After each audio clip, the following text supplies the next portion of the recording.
Okay, now so let us continue now. Here in this part, I'll give you the theorem, a very important theorem called the it's useful. We call it open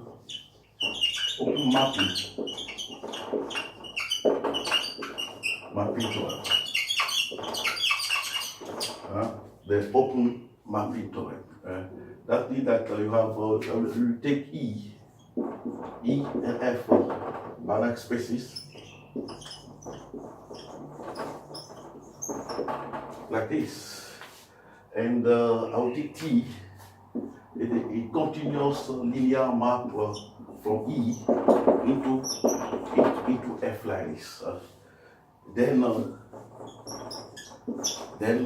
there exists C such that the T of the ball, the unit ball of this one, contains the ball of radius C, this one there. If you have E and F, which is a Banach species, T is a continuous linear map from E into F. There exists C such that you have this condition. This one is called the open mapping theorem, this one. And the proof is it's not easy. That I'll give you one corollary of this one before giving the proof of this one. The corollary of this one says that if we are U, which is open, the open sector of E, like this one is the open set of E, U open, then the image of U is also open. Of F is open. I mean that this one is open. I say that if U is open in E, then the image by T is also open for E. That's the way you say that the open mapping theorem. The image of open set is also open. Then I'll give you the proof, the sketch, a proof of this.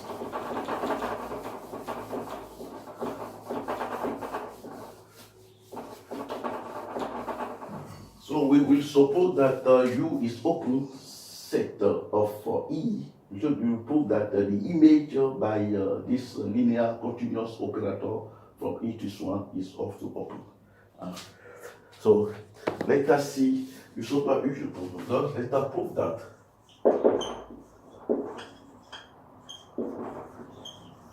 TU is open.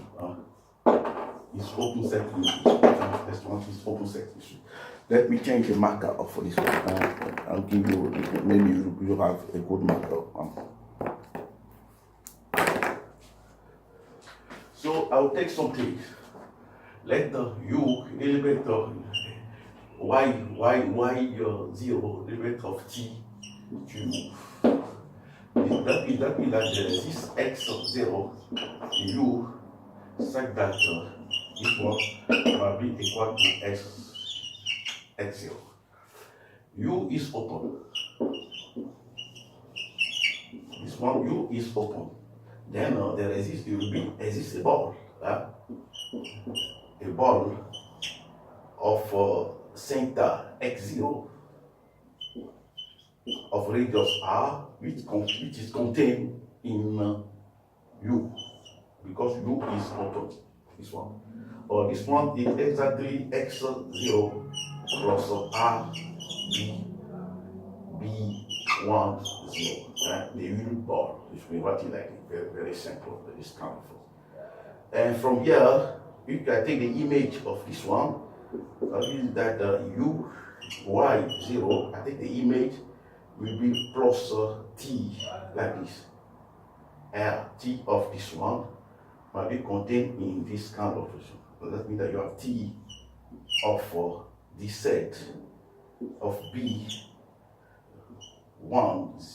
R0, which is contained in T2.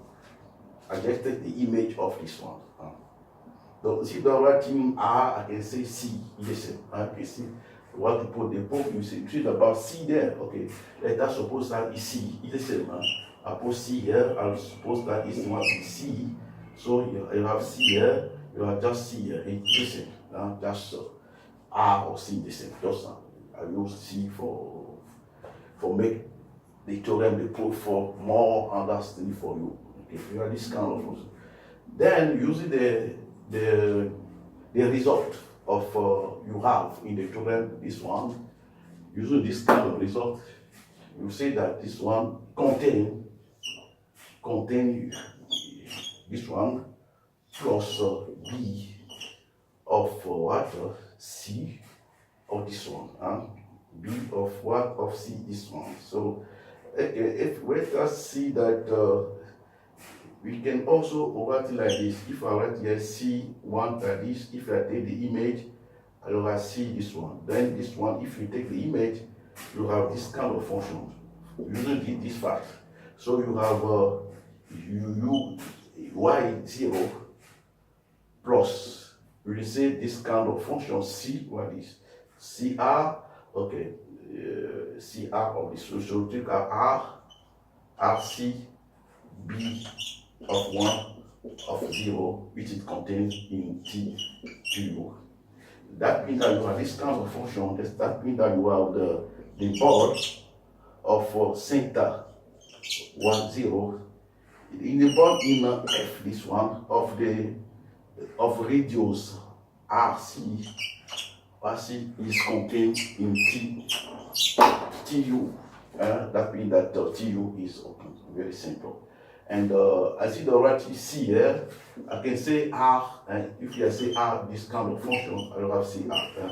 So I can say R, RC there, use the fact I have RC this one. So RC will be the radius of my the ball of center Y0. I give you a second corollary of this theorem. And when I did prove this one.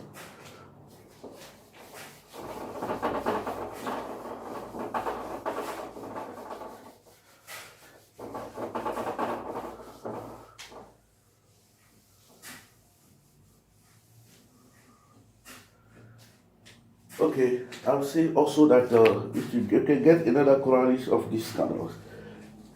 Well, we try to suppose that now our T is surjective. E, B, okay, the corollary. Two, this one. And we suppose also that T is still element of L, E, this one. Now we suppose that T is bijective. We suppose that T is bijective also. And E and F are also a Banach spaces. T is bijective, also this one is Banach spaces. Then you also prove that you have this kind of then T1 is continuous. Yeah. And this corollary T is bijective, E and B also a Banach species, and T linear map of E into F, then we have this kind of function, T minus 1 is continuous. And let's start. We suppose from the theorem, you have already that this kind of function. I'm also studied that there exists only C from the theorem, such that the T B1 of this one, the ball will contain this kind of ball, the ball of C. You use it to prove that T is continuous. Use the fact that T is also necessary linear map for this kind of one. And this one means that the B1 of 0 contains T minus 1 B C of 0.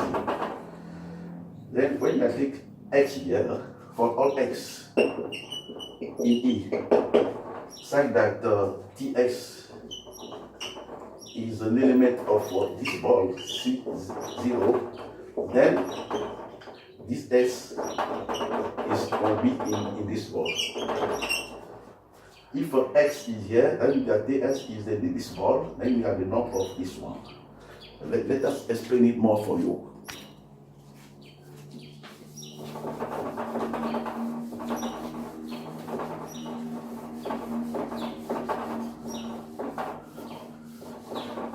Here t is bijective. Huh?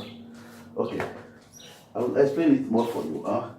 I say that t here, tb10 contains b, there is this c here, contains c0. What I mean, they have this kind of function. So that means that the b, this one is the same that b1 of 0 contain t minus 1 bc of 0.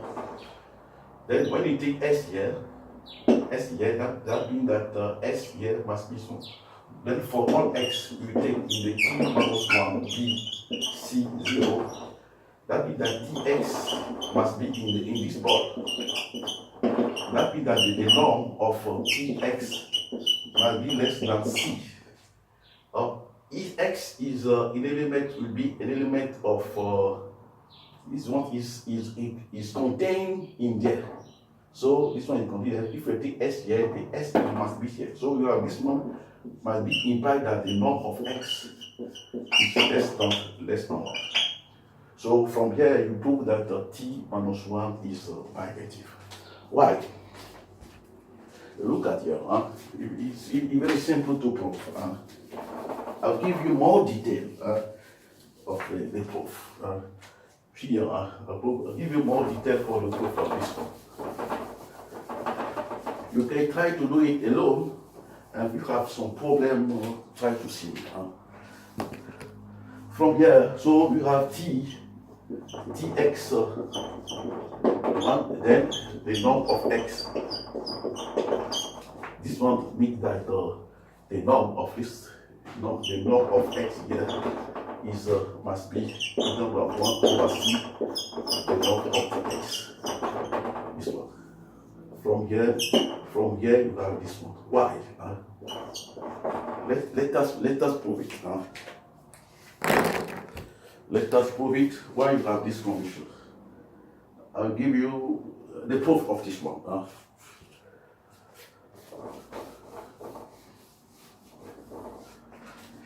It's just a simple calculation for having this kind of function. If you are complete this one, t of let's consider the t of this one of x of c over the t, the norm of t x plus epsilon. For all here, for all epsilon which is like this, I compute this one, this kind of function. This kind of function I compute it, and if I take the norm of this norm must be necessarily less than c, because you have tx here, norm of ts over this is less than 1, this one must be less than c.